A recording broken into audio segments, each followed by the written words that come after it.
In 2013, the first and only regular show game was released. Regular show Mordecai and Rigby in 8-bit land. But how good was this game? By the way, because I don't have a 3DS capture card, all the footage in this video is from the channel Game Minima. I've linked them in the description.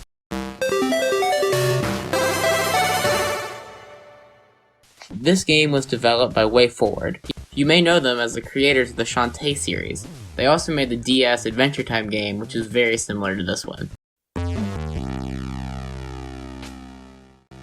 The story is basic, despite apparently being written by J.G. Quintel himself.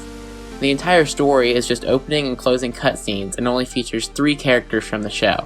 While the bosses are characters from the show, some of the main characters are completely missing from the game. The story opens with Benson, who is ordering the title characters to mow the grass. Instead of doing this, they play and get sucked into their new video game. That's when the game begins. The game is split into 4 worlds, each of which have 3 levels and a boss. The first world just teaches you the basics. One of the main gimmicks in this game is that you are able to switch between Mordecai and Rigby with just one click of a button. The problem is, the only reason you ever have to pick Rigby is when you need to fit in a tight space, which means that Mordecai is who you'll be using most of the time because he has a double jump, which makes him significantly better for the platforming segments. The first world also introduces one other thing, which is that the game is shockingly difficult. The hitboxes on the enemies are extremely small and they have huge range. The first world is not that difficult, but it also isn't very easy. But the second world is where the nightmare truly begins.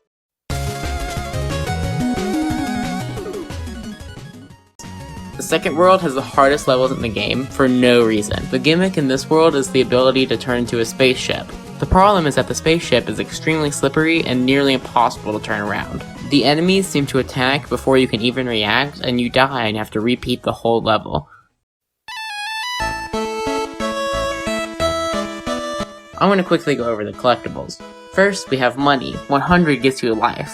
The problem is that once you have $999, you can't get any more dollars until you waste it on the luck-based minigame after each level, which takes way too long. There are also extra lives that you can collect by themselves.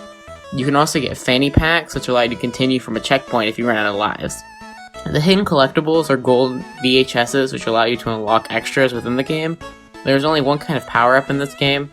It just gives you a gun, or in some cases a more powerful one, but more importantly, it gives you an extra hit. But if you do get hit once, you lose a power-up and are back to having to jump on enemies, or just running from them. You never get these power-ups in boss fights, by the way.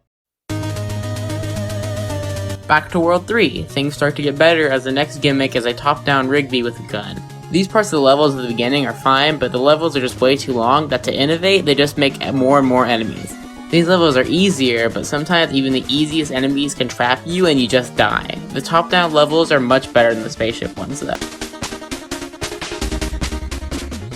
Before I get to the 4th world, I'd like to quickly go over the music, which is this game's true saving grace. The music truly takes you back to the retro games this game was trying to emulate. The music was conducted by Jake Kaufman, who also made Shovel Knight's excellent music.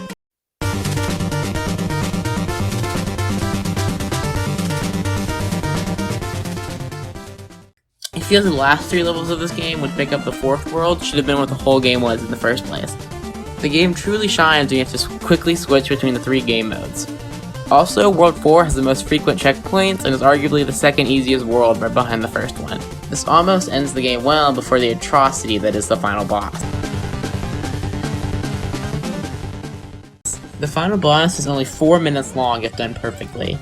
It took me upwards of an hour to beat it. The boss is a multi-phase boss fight with 6 phases, with only 1 checkpoint in the middle. The first phase is extremely easy and short. Just get on top of the boss and repeatedly hit him. The second phase is the longest. You have to fly around and shoot him in what feels like forever. The third phase is the worst one though. It seems incredibly easy, just jump on him 5 times. But if you don't hit him perfectly on the head, you die. The worst part about this is that the second phase is so long, you only really get to try this one out every 2 or 3 minutes. Luckily, the checkpoint is right after this phase, but if you die too many times, you have to restart the whole fight. The 4th and 5th phases are kinda cool, but are also just kinda long. And the 6th phase is the second easiest phase besides the first one, and luckily a chill end to the game. So that's the game. It ends with a building blowing up and Mordecai and Rigby deciding to play the game again. The game is okay, but it's hurt by the fact that it's a regular show game with limited references to the show. The game is too hard for kids to play, but it's too simple for anyone else to play. I'm giving this game a 3 out of 10.